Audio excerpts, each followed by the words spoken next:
saudara-saudara sekalian, adik-adik, dan mungkin anak-anakku yang saya cintai dan yang diberkati oleh Allah Subhanahu wa taala.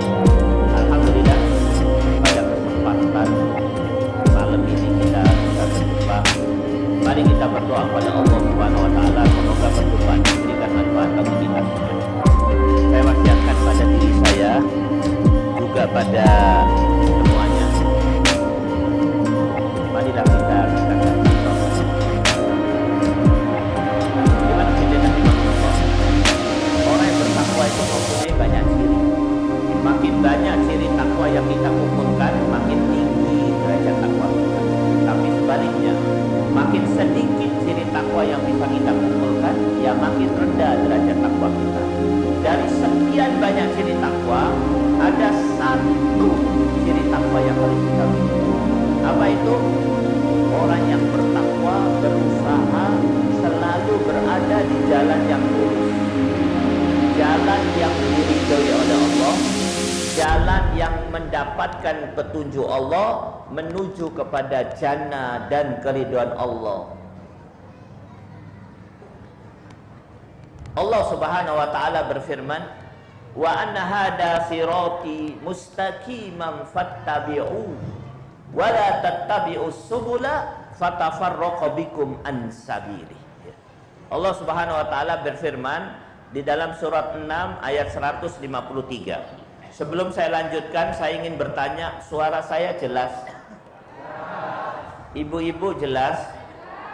Yang di luar juga jelas? Nah, ayat ini mengajarkan kepada kita 4 hal. Yang pertama, ada satu perintah dari Allah. Menurut ulama, setiap ada perintah di dalam Al-Quran, maka hukumnya wajib dilaksanakan. Perintah apa? Fattabi'u, mengikuti jalan yang lurus. Perintah ini seperti perintah sholat. Barang siapa yang tidak melakukan sholat, dia berdosa, bahkan bisa membawa kepada neraka. Begitu juga perintah ini. Kalau dia tidak mau mengikuti jalan yang lurus, dia bisa berdosa, yang akan membawa dia kepada neraka. Ini yang pertama. Kemudian di dalam ayat ini ada larangan. Kalau berkumpul di dalam satu ayat perintah dan larangan, itu berarti ini persoalan penting. Larangan apa? Wala tattabi'us subula fatafarraqu bikum an sabili.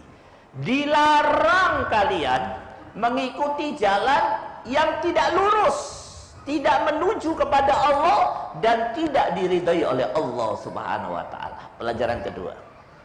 Pelajaran yang ketiga, ketahuilah jalan yang lurus itu hanya satu. Apa itu? Islam. Islam apa? Islam yang diridhoi oleh Allah dan Rasulnya, bukan Islam Nusantara. Hanya satu, di mana-mana sama, sejak dulu sampai hari kiamat sama. Nabi Adam, Nabi Nuh, Nabi Ibrahim, Nabi Musa, Nabi Isa, dan Nabi Muhammad sallallahu alaihi wasallam sampai orang yang terakhir yang berada di muka bumi ini, semuanya berada di dalam garis lurus, jalan lurus yang namanya Al-Islam. Ini penting. Ustadz, bagaimana dengan selain Islam? Tidak lurus, tempatnya di neraka. Kristen, neraka. Hindu, neraka. Aliran sesat, neraka. Ini keimanan, harus diyakini. Pelajaran yang keempat, jalan yang tidak lurus itu banyak. Ya. Dalam masalah ekonomi ada jalan yang tidak lurus, riba. Di dalam masalah kehidupan sosial ada jalan yang tidak lurus, namanya komunisme, sosialis. Di dalam politik ada jalan yang tidak lurus, namanya sekularisme, demokrasi sesat, nasionalisme sesat. Banyak. Sementara jalan yang lurus satu. Nah, pada kesempatan kali ini, mari kita pelajari apa ciri daripada jalan yang lurus. Para ulama sepakat bahwa ciri utama jalan yang lurus yang paling utama ada satu. Apa itu? Ita'atullah wa ita'atur rasul. Taat kepada Allah dan taat kepada Rasul. Maka pada kesempatan yang amat sangat singkat ini, mari kita membahas persoalan yang penting. Taat kepada Allah dan taat kepada Rasul. Saya mulai dari satu kisah. Kisah ini ditulis oleh seorang ulama besar, namanya Imam Suyuti.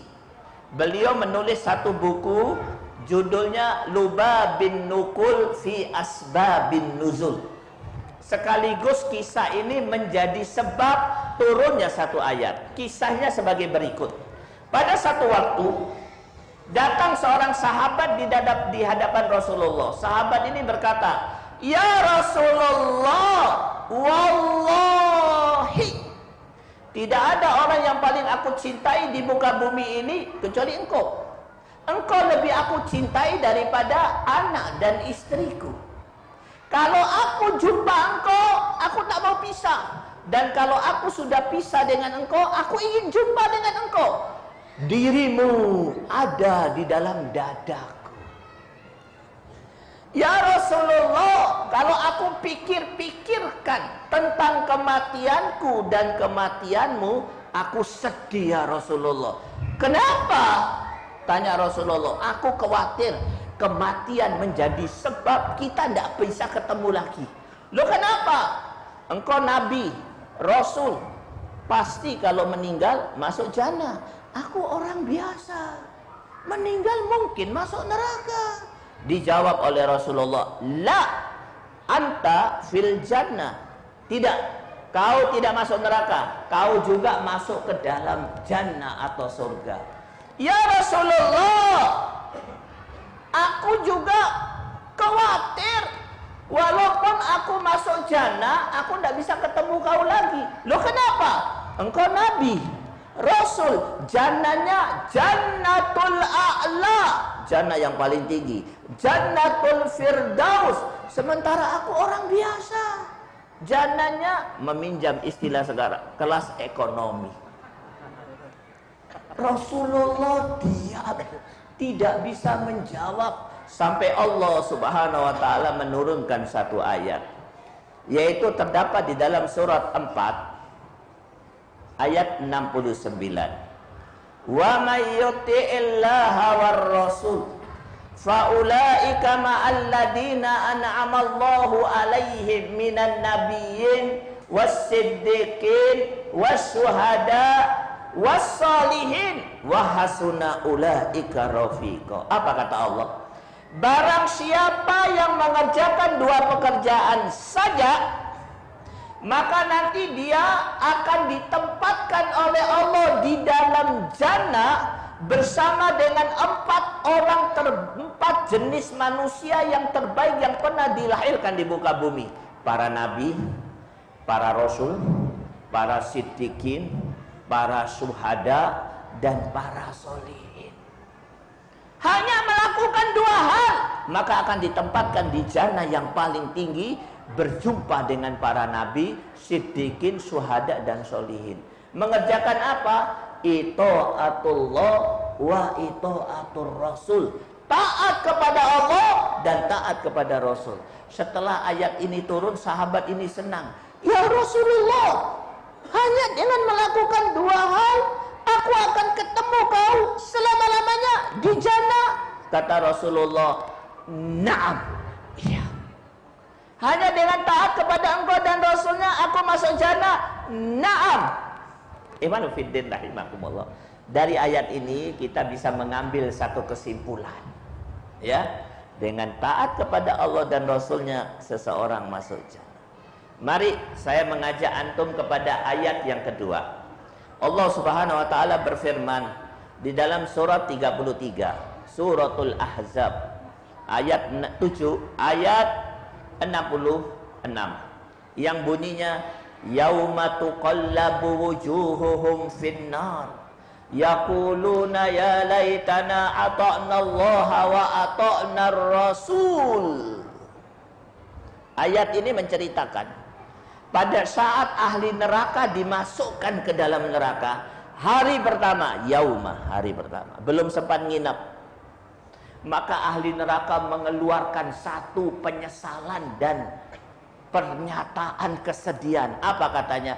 Ya Allah, aku masuk neraka ini karena tidak taat kepada Engkau dan Rasulnya. Kalau aku taat kepada Allah dan Rasulnya, aku tidak bakalan masuk neraka. Dari ayat ini kita bisa mengambil satu kesimpulan. Seseorang masuk neraka atau nar karena tidak taat kepada Allah dan Rasul. Maka kita bisa mengambil satu kesimpulan penting. Apa itu? Kata kuncinya itaatullah wa itaatur Rasul. Barang siapa yang mengerjakannya, fil jannah, di surga. Barang siapa yang meninggalkannya, finnar, di neraka. Kata kuncinya taat kepada Allah dan taat kepada Rasul. Barang siapa yang taat kepada Allah dan Rasulnya, masa depannya cerah. Masa depan cerah itu apa? Bukan punya mobil, bukan rumahnya banyak. Itu masa depan cerah menurut Metro Tipu. Masa depan cerah menurut Allah dan Rasulnya masuk jannah. Jannah loh ini, penuh dengan segala kenikmatan. Pak, ada 4 kenikmatan di muka bumi ini tidak akan pernah bisa didapatkan oleh siapapun, walaupun dia orang yang paling kaya di muka bumi ini. 4 kenikmatan. Yang pertama, hidup tanpa mati. Iya apa enggak? Yang kedua, sehat tanpa sakit. Yang ketiga, muda tanpa tua. Ustadz, pakai lulur, walaupun lulur itu kau makan, kau tetap tua. Yang keempat, nikmat tiada henti.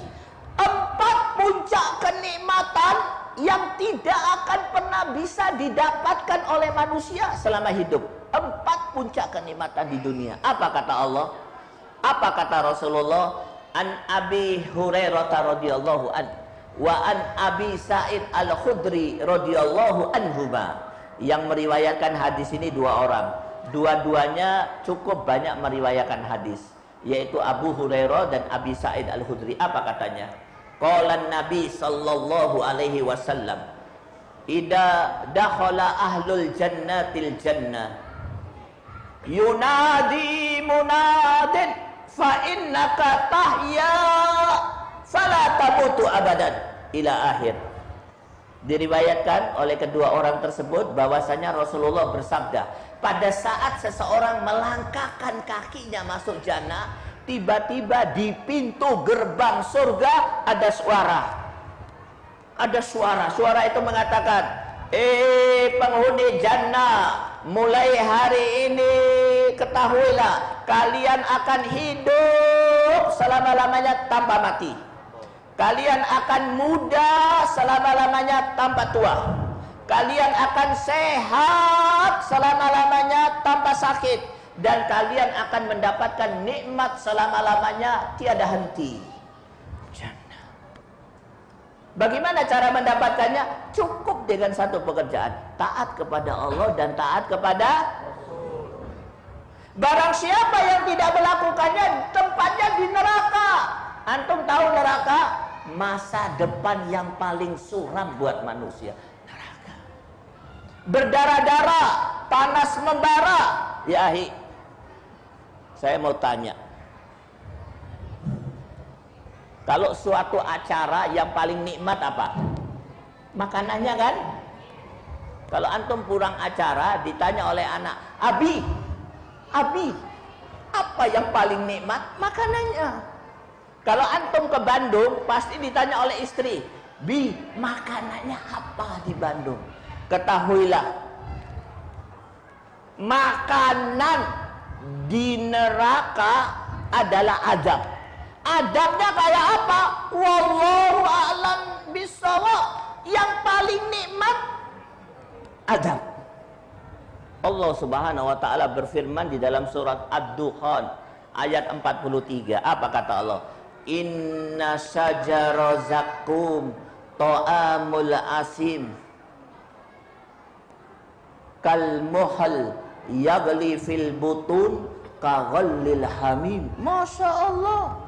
Sesungguhnya ahli neraka itu makanannya buah zakum, la manggis wala pepaya, wala rambutan wala durian. Cuci mulutnya zakum. Antum tahu zakum itu seperti apa? Kalau masuk ke dalam perut, masuk ke mulut seperti kalmuhal, seperti lelehan timah. Lelehan timah itu adem apa dingin? Kata orang Surabaya, panas. Itu masuk ke perut, yaghli kaghallil hamim, mendidih seperti mendidihnya air panas. Hancur perutnya, hancur ususnya, hancur tubuhnya, hancur kepalanya, bahkan orang di sekitarnya pun hancur. Itu makanan yang paling nikmat di jannah seperti itu. Bayangkan siksanya. Maka iman fiddin rahimakumullah ya. Maka sekarang kita akan melihat apa kesimpulan ulama tentang ketaatan. Para ulama mengambil satu kesimpulan penting. Apa itu? Satu, tidak ada pekerjaan yang paling penting yang harus kita kerjakan di muka bumi ini kecuali itaatullah wa itaatul, taat kepada Allah dan taat kepada Rasul. Kesimpulan yang kedua, apa kata ulama? Tidak ada ilmu yang paling penting untuk kita pelajari kecuali ilmu untuk taat pada Allah dan kesimpulan pertama, tidak ada pekerjaan yang penting kecuali taat kepada Allah dan saya mau tanya, namanya apa Pak? Pak Arif. Pak Alim, profesi sehari-harinya apa? Dagang. Coba lihat Pak Alim, belum 5 menit sudah lupa. Ditanya profesinya apa? Dagang. Padahal profesi yang benar taat kepada Allah dan inilah manusia. Yang penting dilupakan, yang tidak penting malah dipegang. Paham ya? Jadi sekali lagi, pekerjaan yang paling utama taat kepada Allah dan Rasul. Bapak namanya siapa? Anda? Pak Muhammad? Pak Sudirman. Masya Allah. Sehari-hari keluar rumah, pulang sore, apa pekerjaannya?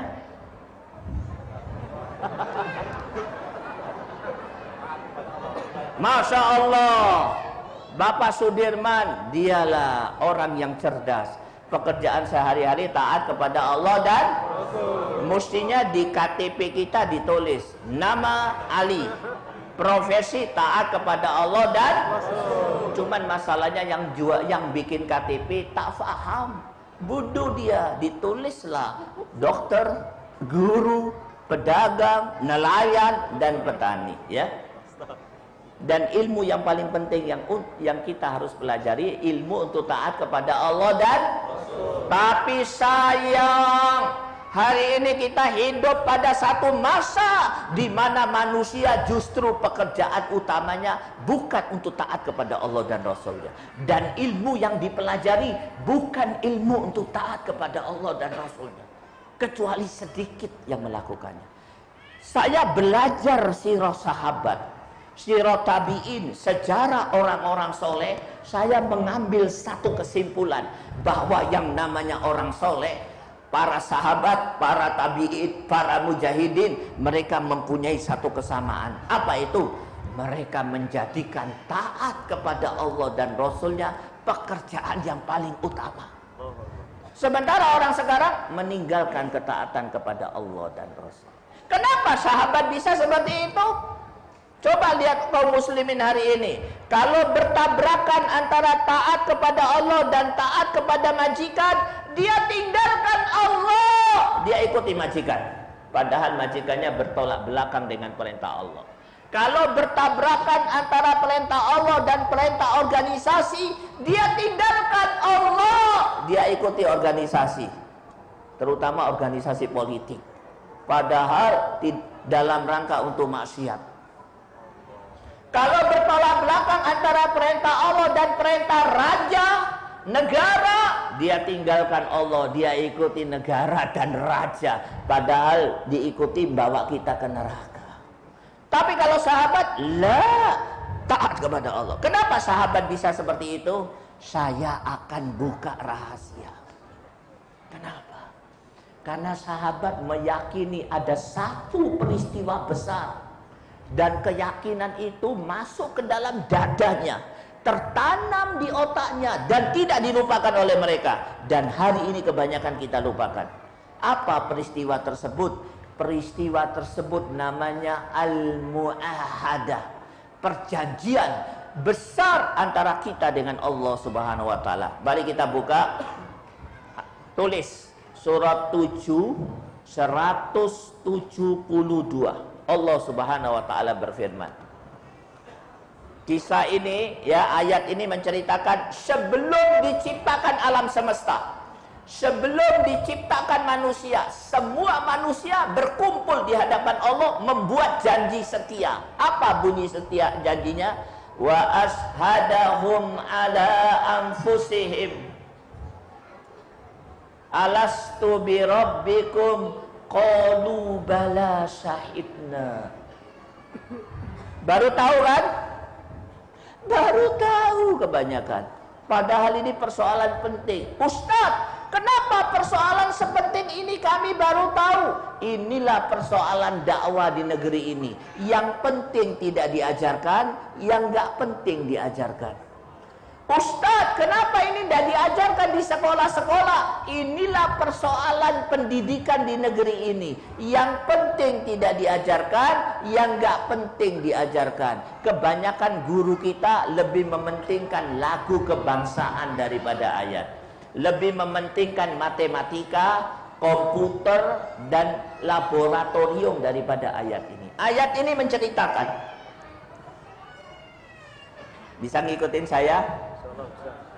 Ayat ini menceritakan dulu semua manusia dikumpulkan berhadapan dengan Allah, dan Allah mengatakan, alastu bi rabbikum, bukankah aku Rabbmu, penciptamu, yang menciptakan kehidupanmu, yang menghidupkan dan mematikanmu, yang memberikan rezeki kepadamu, yang membuat peraturan yang namanya Islam. Kalian harus taat, dan kalian harus taat kepadaku. Semua kita menjawab, qalu bala syahidna, ya Allah, benar engkau Rabb kami, kami menjadi saksi. Janji besar itu. Pak, pelajaran apa yang bisa kita ambil dari janji itu? Dalam kehidupan kita di dunia, sejak kita balik sampai mati, maka kita harus meneguhkan perjanjian itu. Boleh kita janji antar manusia, janji dengan organisasi, janji dengan negara, harus dalam rangka untuk meyakini, memproklamirkan Allah Rabb kami, pencipta kami, pembuat hukum kami, pembuat agama, dan kami harus taat. Itu. Ini penting, Pak. Maka tidak ada yang namanya sahabat yang menyelisihi janji ini. Pelajaran yang kedua, perhatikan baik-baik. Segala janji yang dibuat manusia dengan manusia, anak dengan bapak, seseorang dengan organisasi, warga negara dengan negara, batal demi hukum kalau perjanjian itu melanggar perjanjian dengan Allah Subhanahu wa taala. Ya Bapak, aku akan taat kepada engkau, padahal engkau mengajak aku untuk maksiat kepada Allah. Kata Allah, batal, tidak boleh kau janji dengan bapakmu dalam rangka maksiat, karena bertolak belakang dengan janji kepada Allah. Apa kata Rasulullah? La ta'ata li mahlukin fi maksiatil khaliq. Tidak boleh taat kepada makhluk dalam rangka untuk tidak taat kepada Allah. Ya organisasi, aku mau taat kepada engkau dalam rangka untuk tidak taat kepada Allah. Batal, haram, tidak boleh. Ya negara, aku warga negara, pokoknya negaraku harga mati. Aku akan taat kepada engkau walaupun bertolak belakang dengan Allah dan Rasulnya. Tidak boleh, haram. Ikhwanu fiddin rahimakumullah. Itulah para sahabat. Sehingga sahabat seperti ini, mari saya akan ceritakan seorang sahabat yang sangat istimewa. Sahabat wanita, namanya Muti'ah. Mari dengarkan, namanya Muti'ah. Rasulullah itu punya anak namanya Fatimah. Pernah dengar kisah ini? Fatimah minta izin sama bapaknya. Bapaknya itu Rasulullah. Ya Rasulullah, aku mau jalan-jalan ke rumahnya seorang sahabat yang istimewa. Sahabat wanita namanya Muti'ah. Boleh ya Rasulullah? Silakan. Mudah-mudahan aku dapat sesuatu yang penting. Silakan kata Rasulullah. Berangkatlah Fatimah. Fatimah membawa anaknya yang masih kecil, namanya Hasan. Maka Fatimah ketok pintu Muti'ah. Assalamualaikum. Waalaikumsalam. Siapa? Fatimah. Fatimah man? Fatimah bintu Rasulullah. Fatimah anak Rasulullah. Kata Muti'ah, subhanallah, anak Rasulullah mau berkunjung ke rumahku. Dibuka pintunya, silakan masuk. Pada saat mau masuk, apa kata Muti'ah? Stop, jangan masuk. Loh, kenapa? Suamiku ndak ada di rumah. Dan kalau suami nggak ada di rumah, haram bagi aku menerima tamu lelaki. Kata Fatimah, mana lelaki? Nggak ada. Itu anakmu. Anaknya masih batita, bawah 3 tahun. Loh, ini kan anak kecil. Apa kata Muti'ah? Fatimah, bapakmu mengajarkan kepadaku bahwa aku tidak boleh menerima lelaki. Tapi ini anak kecil. Bapakmu mengatakan kepadaku bahwa lelaki itu siapapun tanpa pandang umur. Terus kau kembali. Besok kau datang, nanti sore saya akan izin suamiku supaya bisa menerima kau. Oh iya, pulang Fatimah. Besok pagi dia datang lagi. Dia bawa 2 orang anaknya, Hasan dan Husain. Masih batita, bawah 3 tahun. Dia ketok pintu Fatimah. Tok tok tok. Assalamualaikum. Siapa? Fatimah. Silakan masuk. Masuk, baru masuk di stop. Tidak boleh masuk. Loh, kenapa? Kau kan sudah izin sama suamimu. Aku boleh bawa anakku. Iya, aku izin sama suamiku untuk menerima anakmu 1. Kau bawa 2, Hasan dan Husain. Terus saya tidak bisa terima karena bapakmu Rasulullah SAW melarang aku. Terus kau pulang. Nanti sore kalau bapakku datang aku izinkan. Ihwanufiddin rahimakumullah. Besok Fatimah baru datang diizinkan. Subhanallah. Apa keistimewaannya? Ada 1 keistimewaan. Apa itu? Taat kepada Allah dan taat kepada Rasul. Allah Subhanahu wa ta'ala berfirman, catat ayat ini. Ayat ini dilupakan oleh kebanyakan kaum muslimin. Surat 24, surat An-Nur ayat 51.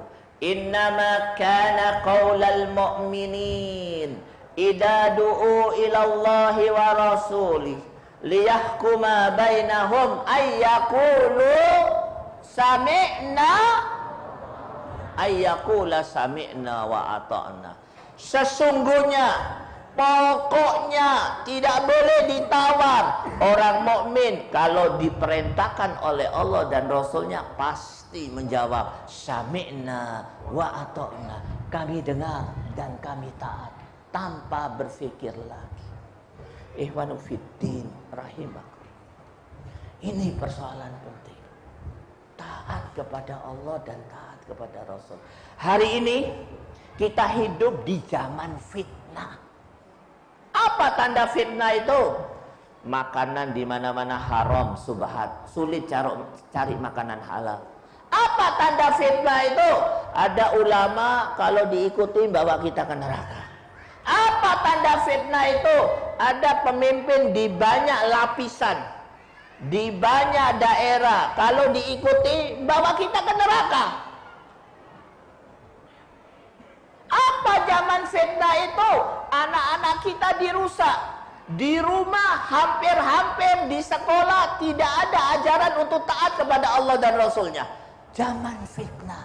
Dan apa tanda fitnah yang paling utama? Hilangnya ketaatan kita kepada Allah dan Rasul. Ini persoalan serius. Apa kata Allah Subhanahu wa taala? Kenapa terjadi tsunami di mana-mana? Banjir di mana-mana? Gempa di mana-mana? Apa kata Allah? Catat. Surat 23 ayat 71. Allah Subhanahu wa taala berfirman,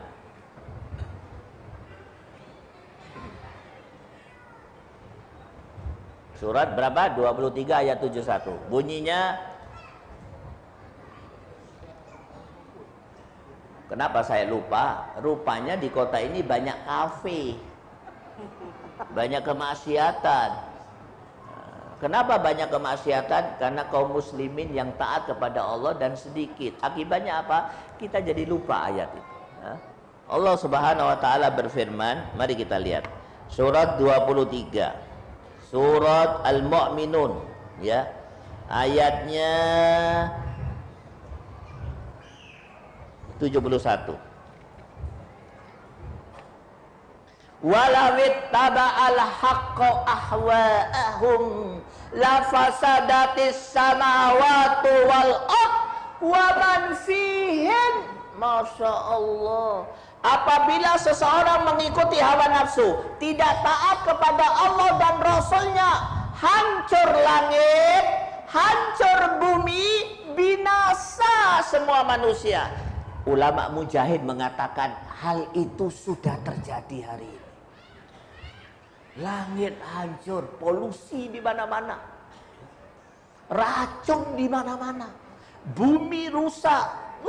Antum tahu, dulu kita kalau mau aman makan vegetable, makan buah, menjadi vegetarian. Tapi hati-hati hari ini makan buah-buahan atau makan tumbuh-tumbuhan. Ada rekayasa genetik.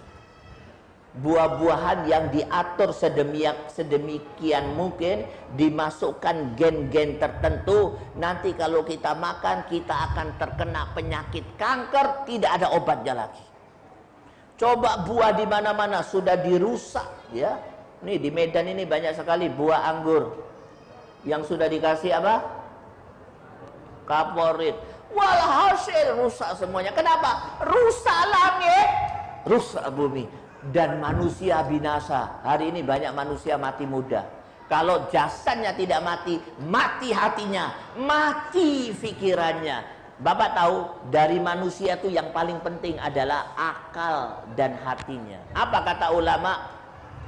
Ya ajaban minan nas yabkuna ala man mata jasadu wala yabkuna ala man mata qalb wa huwa asad. Loh, aku heran melihat manusia.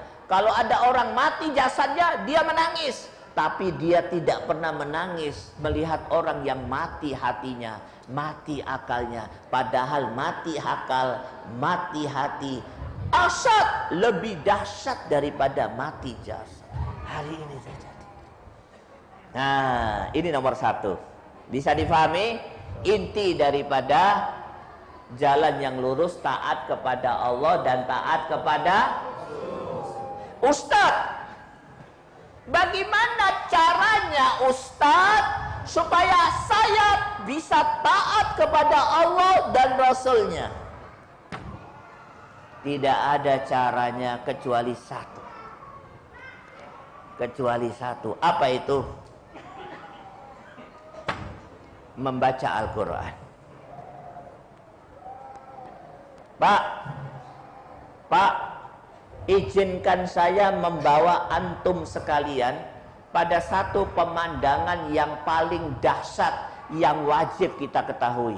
Pemandangan apa Ustadz? Di gunung mana? Bukan gunung. Di pantai mana? Bukan pantai. Karena pantai dan gunung hari ini bukan pemandangan yang indah, karena dikotori oleh orang yang maksiat. Pemandangan yang saya maksudkan adalah pemandangan di neraka. Allah Subhanahu wa taala berfirman di dalam surat 67 ayat 10. Catat baik-baik, sampai rumah diulang 70 kali supaya masuk ke dalam dada. Apa kata Allah? Wa qalu law kunna nasma'u aw na'qilu ma kunna fi ashabis sa'ir. Ayat ini menceritakan waktu ahli neraka dimasukkan ke dalam neraka. Maka ahli neraka di hari pertama, jam pertama, menit pertama, bahkan detik pertama akan mengeluarkan satu pernyataan. Apa pernyataannya? Wa qalu law kunna nasma'u aw na'qilu ma kunna fi ashabis sa'ir. Ya Allah, kalau seandainya kami melakukan dua pekerjaan, kami tidak bakalan masuk neraka ya Allah. Tapi sayang 1000 sayang ya Allah, dua pekerjaan itu kami tinggalkan. Apa itu? Mendengar, nasma'u au na'qilu. Akhirnya kami masuk neraka. Mendengar dan memikirkan apa? Saya buka Al-Quran. Para ulama sepakat mendengar dan memikirkan Al-Quran. Pak, saya aktivis muslim, saya dai, saya keliling kota, keliling pulau. Kalau saya masuk ke satu kota, pasti ngisi pengajian, pasti ke masjid, pasti ketemu aktivis muslim. Saya mengambil satu kesimpulan, banyak maaf, mudah-mudahan kesimpulan itu tidak terjadi di kota Tanjung Balai. Apa kesimpulannya? Wallahi, hatta aktivis muslim, jangankan masyarakat awam, kebanyakan aktivis muslim melupakan membaca Al-Quran.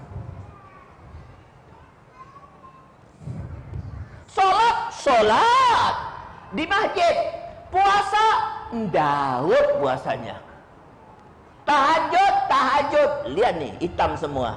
Tapi kalau sudah baca Al-Quran di bawah standar. Apalagi mau mengajarkan anaknya Al-Quran, jauh-jauh. Mari saya ceritakan satu kejadian yang sangat dahsyat. Dengarkan. Ajib kejadian ini, Pak. 10 tahun yang lalu kurang lebih, di salah satu negara Arab, saya lupa, yang jelas bukan di Saudi Arabia, diadakan musabaqah li hifdzil Quran, musabaqah menghafal Al-Quran. Yang juara anak umur 10 tahun, hafal Quran 30 juz dan tahu artinya. Setelah diteliti, para syekh yang menguji, ulama yang menguji, heran, 1000 kali heran. Ternyata yang juara bukan orang Arab, bukan orang Pakistan, bukan orang Malaysia, bukan orang Indonesia, bukan orang Tanjung Balai. Ternyata yang juara satu, Masya Allah, orang Rusia. Anak itu dipanggil sama Syekh, Ta'al anta. Anaknya cerdas, umur 10 tahun, hafal 30 juz dan tahu artinya. Ditanya oleh Syekh, siapa yang ngajarin kau? Jawaban dia membuat saya lebih heran lagi. Yang mengajar aku bapakku. Di negara Arab manakah bapakmu mengajar? Bukan di negara Arab, di negara Rusia, negara komunis. Padahal Rusia sangat benci dengan orang yang mempelajari Al-Quran. Ditanya pula oleh syekhnya, bapak kau yang ngajarin siapa? Jawaban anaknya membuat saya itu lebih heran lagi. Yang ngajarin bapakku menjadi ulama kakekku. Di mana? Di Mekah atau di Madinah? La Mekah wala Madinah. Di mana? Di Rusia. Para syekh itu tahu di Rusia zaman kakeknya masih muda, itu negara Rusia jahat sekali. Afghanistan diserang, mujahidin diserang, orang baca Al-Quran diserang. Terus ditanya oleh anak ini berkata, Syekh, tahukah Anda bagaimana kakekku ngajarin anakku sehingga kakekku menjadi ulama dan mujahid, kemudian ngajarin bapakku, kemudian bapakku jadi ulama dan bapakku mengajarin aku di mana? Caranya begini, waktu bapakku kecil oleh kakekku diajak keluar kota naik kuda, sampai di luar kota mata bapakku ditutup. Kemudian diajak ke satu goa, setelah masuk goa dibuka. Goa itu isinya mushaf Al-Quran. Tapi mushaf Quran bukan Quran ini. Mushaf Quran dari pahatan batu. Diajar bertahun-tahun. Besok kembali lagi puluhan tahun. Kenapa mata bapakmu ditutup? Tanya saya. Apa kata anak tersebut? Kakekku khawatir nanti kalau bapakku sudah besar menjadi mujahidin, ditangkap Rusia, diinterogasi dan dia menjelaskan tempat ini, maka ditutup matanya supaya nggak tahu, karena ini tempat satu-satunya untuk mempelajari Al-Quran, nggak ada tempat yang lain. Subhanallah, pelajaran apa yang bisa kita ambil? Seorang bapak yang semangat sekali mengajar anaknya Quran sampai hafal Quran, padahal taruhannya kematian, taruhannya di penjara, tapi dia tetap ajarkan. Bandingkan dengan kaum muslimin di Tanjung Balai, tidak banyak yang mengajarkan anaknya Al-Quran. Kenapa begitu? Karena iman kepada Al-Qurannya sudah luntur. Iman fiddin rahimakumullah. Sekali lagi Al-Quran. Al-Quran. Mari saya akan menceritakan satu kisah kepada Anda.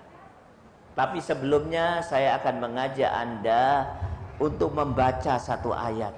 Ayat yang sangat istimewa. Ya. Ini kisah ini istimewa.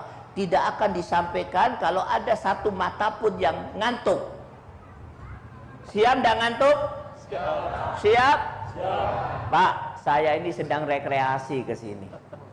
Tolong rekreasi saya jangan ditakut-takuti dengan wajah yang menakutkan. Takbir. Takbir. Dengarkan, ini kisah istimewa. Walaupun sudah saya pernah ceritakan di YouTube, tapi saya perlu ulang. Saya punya kawan, Pak. Orangnya amat sangat kaya. Kalau Bapak mau menghendaki dibawa ke sini, dia siap saya bawa ke sini. Tapi hari ini saya tidak bawa. Antum tahu penghasilannya satu bulan? 1,3 M. Ustadz, 1,3 M berapa juta Ustadz? Coba Ustadz kita, nolnya aja nggak tahu. Apalagi megang duitnya. 1.300 juta penghasilannya satu bulan. Dia bilang sama saya, Ustadz, itu masih kecil Ustadz. Kalau rame bisa 2 juta dan itu 2 miliar dan itu bersih Ustadz. Dia kaya sekali. Kenapa dia bisa penghasilan 1,3 M? Karena dia punya 40 perusahaan mesin duit 24 jam memberikan duit kepada dia. Antum tahu kalau dia makan, dia tidak mau makan kalau menunya tidak 10 menu. Beda dengan kita, menu tunggal. Pagi nasi goreng, siang gorengan nasi, malam nasi campur gorengan. Dia 10, kalau kurang 10 dia tidak mau makan. Kaya sekali. Islamnya wala-wala, wala shola, wala soma. Dia bilang sama saya, Ustadz, saya batuk saja, aham, 5 kali, masuk 50 juta di kantong saya. Ustadz, kalau saya masuk kamar mandi biur, saya keluar 100 juta masuk. Kenapa? 40 perusahaannya menghasilkan duit. Ini cerita benar, saya bisa bawa orangnya. Sahabat karib saya. Singkat cerita dia masuk penjara. bukan mencuri, bukan korupsi, masuk penjara karena sesuatu yang terhormat. Kasus apa? Aku tak mau cerita. Waktu di penjara gaya hidupnya berubah. Yang dulu makannya 10 menu, sekarang berubah menjadi apa? Makannya nasi cadong. Antum tahu nasi cadong? Nasi dari beras yang paling murah. Itu waktu dicuci enggak dicuci, waktu masak enggak dicuci, setiap suap ada kerikilnya. Napi di penjara terbiasa dengan kerikil. Kalau enggak ada kerikil katanya enggak enak. Antum tahu ikannya, ikan yang paling murah, namanya ikan Indosiar. Digoreng dengan tepung tipis, namanya Indosiar berjaket. Itu ikan itu pernah saya ambil, saya kasihkan kucing, kucing nggak doyan. Karena menurut kucing tidak sesuai dengan standar gizi kucing nasional.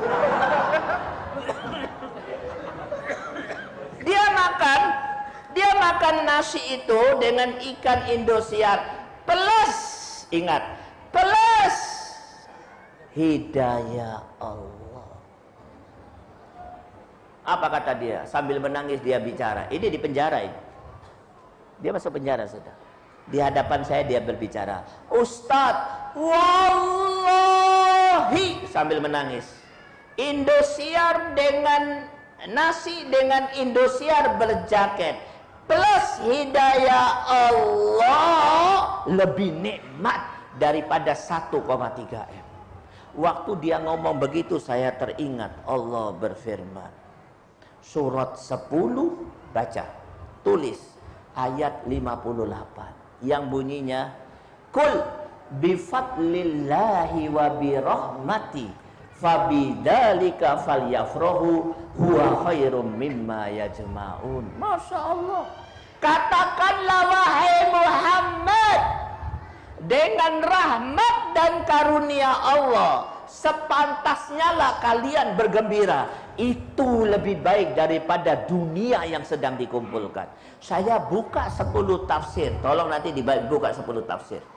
Mulai dari Ibnu Katsir dan tafsir-tafsir yang terkenal, mu'tabar. Saya buka 10 tafsir, hampir semua mengatakan fadlullah, karunia Allah, Islam yang kita anut. Rahmat Allah, Al-Quran yang kita kaji. Maka barang siapa, dengarkan, barang siapa yang sudah Islam dan mengkaji ayat Quran, fabidzalika falyafrahu, sepantasnya lah dia bergembira. Itu lebih baik daripada dunia yang dikumpulkan. Buktinya teman saya 1,3 ada apa-apa, tidak ada apa-apa Ustaz. Lebih nikmat aku baca 1 ayat. Tapi sayang, kebanyakan kaum muslimin tidak faham ayat ini. Maka apa yang dilakukan? Al-Quran ditinggalkan, dia rebutan dunia. Padahal dunia tidak akan memberikan apa-apa kepada dia dengan meninggalkan Al-Quran, kecuali penyesalan di dunia dan di akhirat. Mari saya tunjukkan ayat yang kedua. Khusus ayat ini saya minta Ustadz kita membacakan dengan suara yang indah.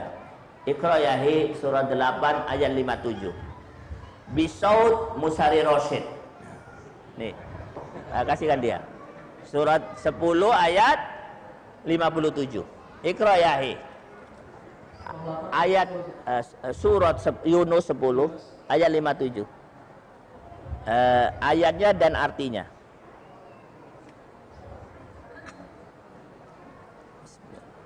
A'udzu billahi minasy syaithanir rajim. Ya ayyuhan nas qad ja'atkum maw'izatun min rabbikum qad ja'atkum maw'izatun min rabbikum wa shifaa'un lima fis sudur wa hudan wa rahmatun lil mu'minin. Tarjim. Hai manusia, sesungguhnya telah datang kepada kalian pelajaran dari Rabb kalian dan penyembuh bagi penyakit-penyakit yang berada dalam dada dan petunjuk serta rahmat bagi orang-orang yang beriman. Nah, kenapa saya suruh Ustadz baca ayat ini? Kenapa? Jangan terlalu serius, supaya saya ada kesempatan untuk minum. Santai saja, slow. Di samping itu juga saya dengar suaranya bagus. Ya, untuk menambah kenikmatan saya ke Tanjung Balai, saya dengar ayat suaranya, ya. Tapi juga supaya saya bisa minum. Oke.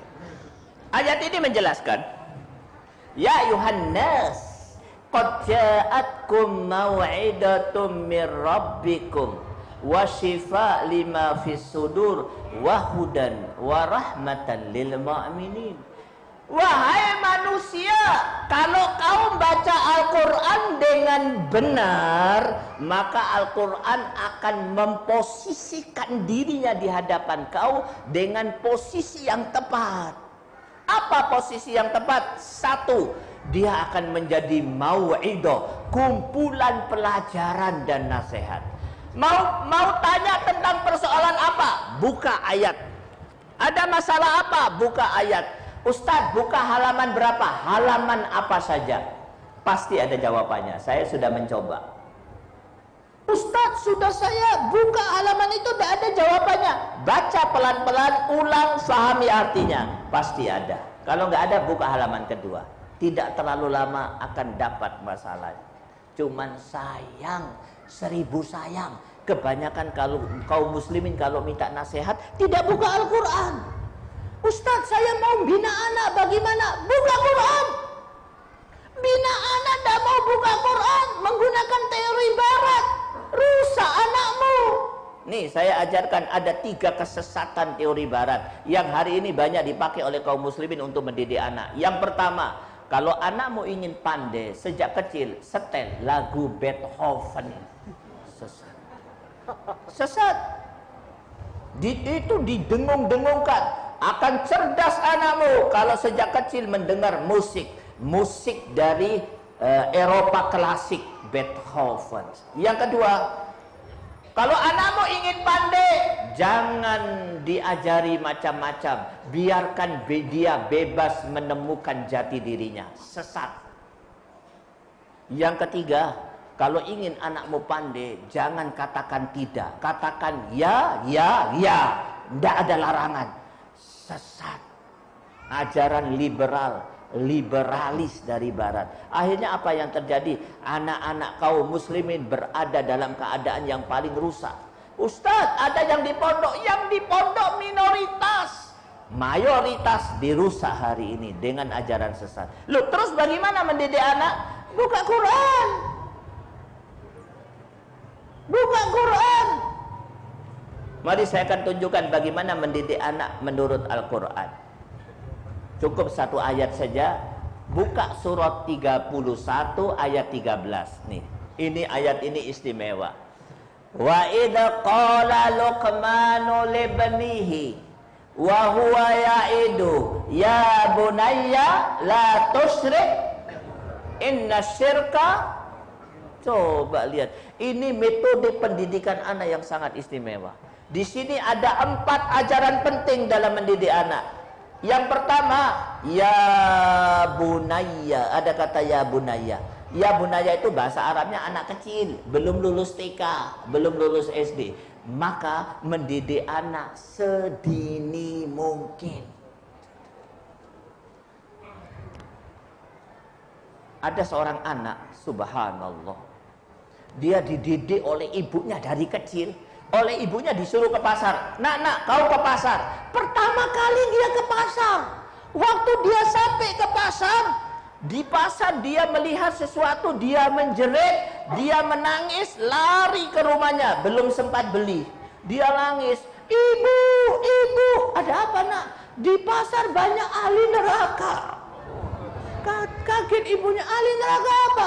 Aku lihat di pasar orang saling berbohong. Subhanallah, kata ibu. Ditanamkan dari kecil kepada si anak, berbohong itu dosa dan bisa membawa ke neraka. Lihat orang bohong, kaget. Kenapa? Dididik sejak kecil. Pendidikan anak yang paling bagus kapan? Sejak anak di dalam kandungan. Kalau perlu bapak dan ibunya ngomong, nah hati-hati nah yang baik. Dengarkan Al-Quran. Kalau perlu ibunya baca hadis, anaknya mendengar. Atau bapaknya baca hadis. Ini yang paling baik. Ada seorang ibu datang ke rumah saya, bawa anak kelas 1 SMP. Dia mengatakan, Ustadz, anak saya kelas 1 SMP, saya mau didik dengan pendidikan Islam. Apa enggak kecepatan Ustadz? Saya bilang telat. Nah, 1 SMP sudah banyak racun. Ada musik, ada karaoke, ada game, rusak, sulit Al-Quran masuk. Yang pertama. Yang kedua, wa huwa ya'idu. Ini penting. Luqmanul Hakim, supaya faham lebih bagus. Ustadz, tolong bacakan terjemahannya. Surah 31 ayat 13. Ibu-ibu mengikuti? Mengikuti? Bapak-bapak mengikuti? Oke. Baca surat 30, artinya saja 31-13. Dengarkan. Dan ingatlah ketika Luqman berkata kepada anaknya di waktu dia memberi pelajaran kepadanya, hai anakku, janganlah kamu mempersekutukan Allah. Sesungguhnya mempersekutukan Allah adalah benar-benar kezaliman yang besar. Nah, ada 4 pelajaran. Yang pertama, diajarkan kepada ya bunaya, anak kecil. Yang kedua, wa huwa ya'idu. Yang namanya Luqman dan istrinya selalu memberikan nasihat kepada anaknya. Pakai fi'il mudhari. Fi'il mudhari itu berarti selalu setiap hari memberikan nasihat. Banyak maaf, kelemahan kaum muslimin hari ini, pelit memberikan nasihat kepada anaknya. Kalau anaknya minta sepeda motor, diberi.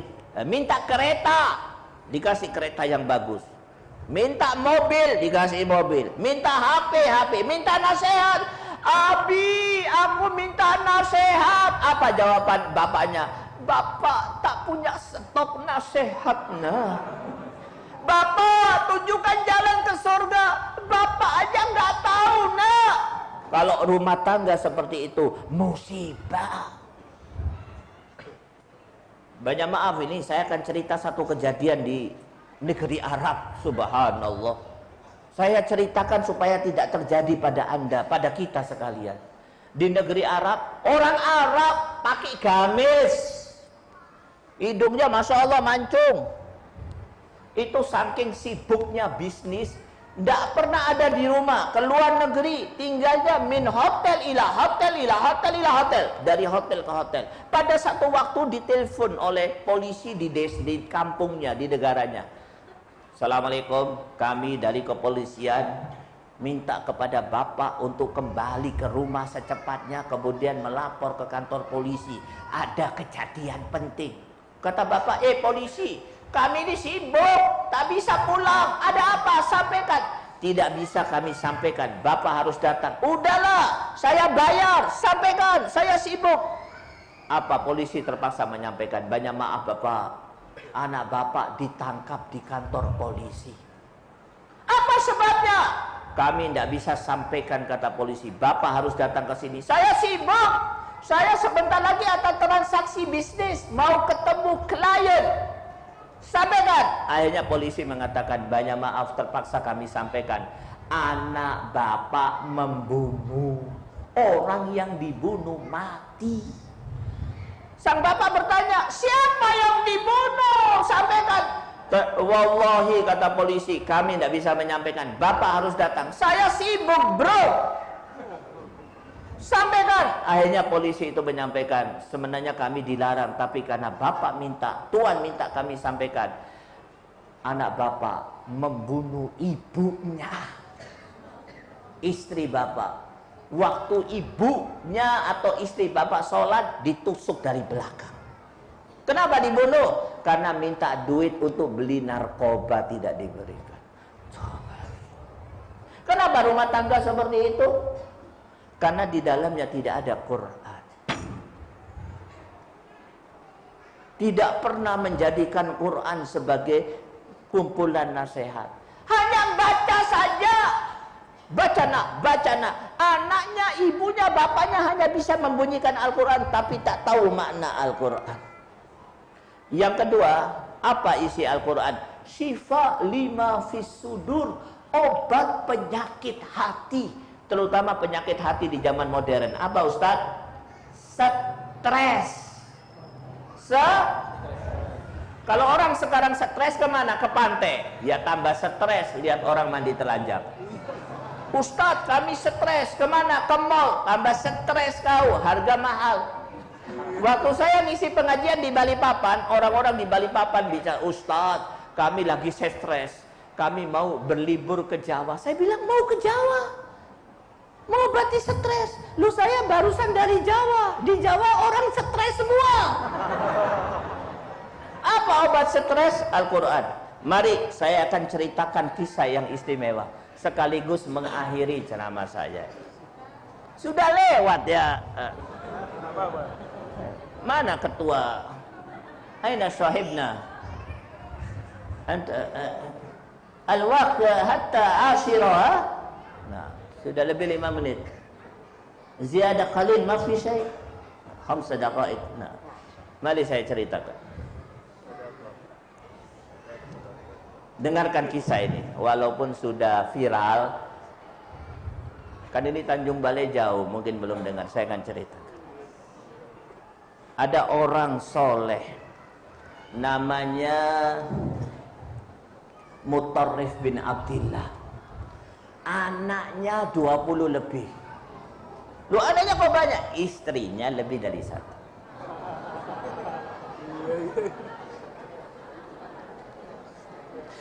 Ternyata anaknya yang paling dicintainya meninggal.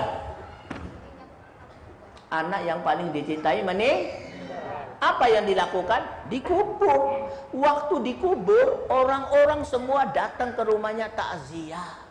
Waktu takziah semua ditinggal tamunya oleh Mutarrif. Dia masuk kamar, ganti baju yang paling bagus, sorban yang paling mahal, dia temuin teman-temannya. Semua temannya memandang dia dengan segala kemarahan. Mutarrif heran, anakku kematian, kenapa kau pandang begitu? Akhirnya salah satu temannya angkat tangan. Kau manusia tak punya perasaan. Anakmu barusan mati. Kuburannya belum kering, tapi kau pakai baju baru seperti orang mau pesta. Manusia macam apa kau itu? Oh, kata Mutarrif, jadi kau pandang aku dengan segala kemarahan hanya karena aku pakai baju baru? Iya. Teman-temanku, kata-kata Mutarrif ini terukir dengan tinta emas. Apa kata Mutarrif? Wahai teman-temanku,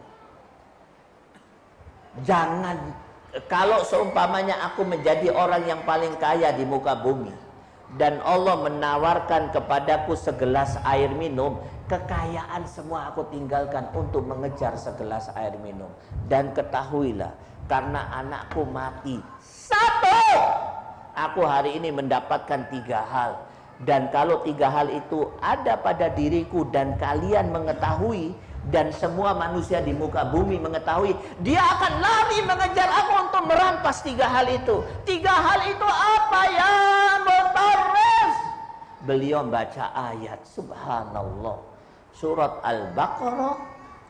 Makanya kalau pengajian dicatat, ada puluhan ayat hari ini.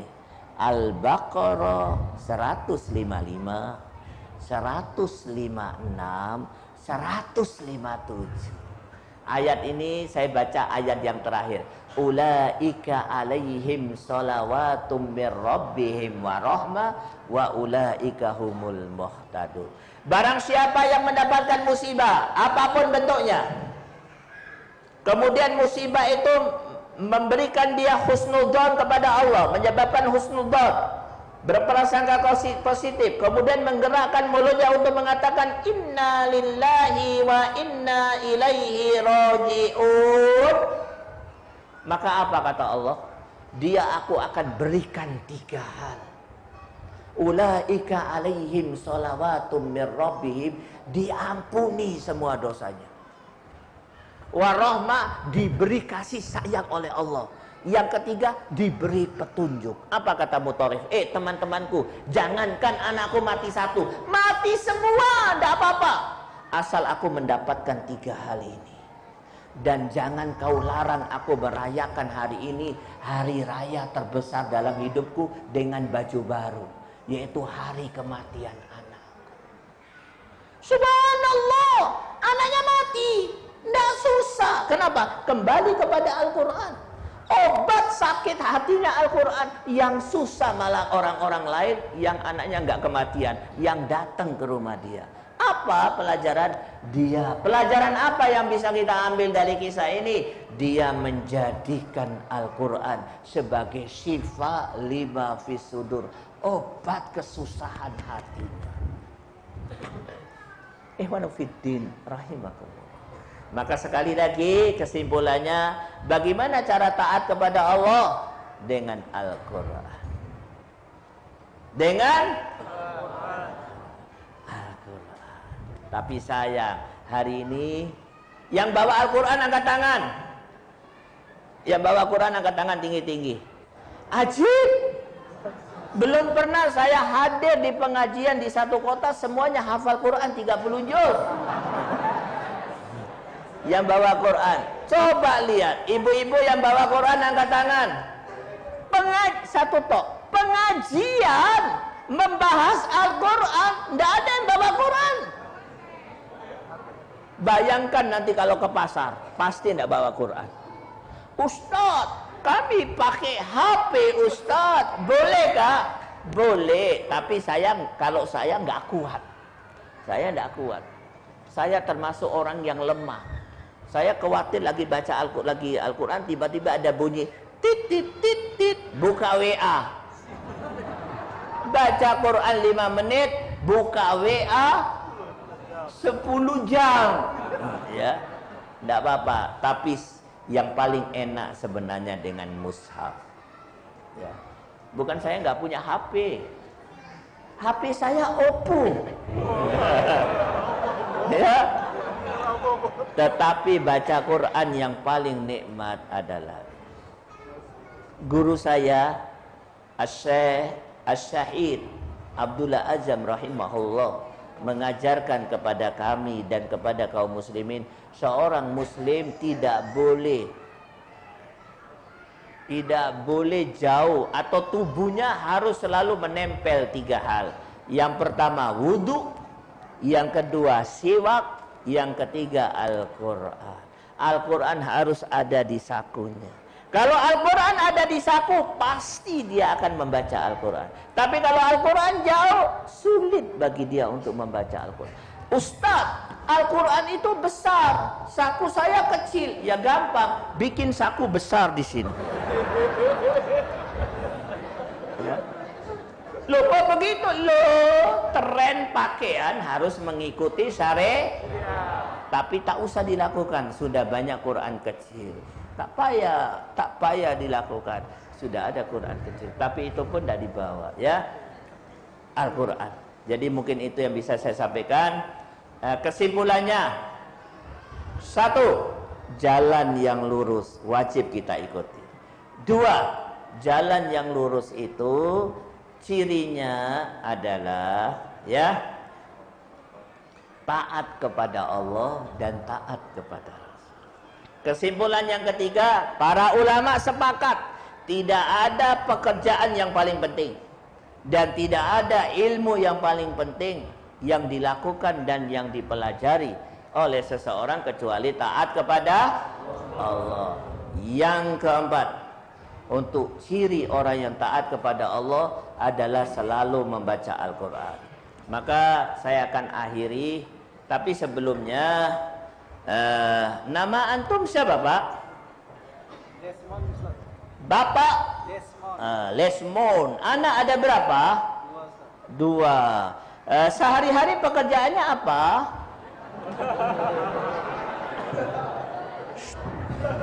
Sehari-hari pekerjaannya apa? Nelayan.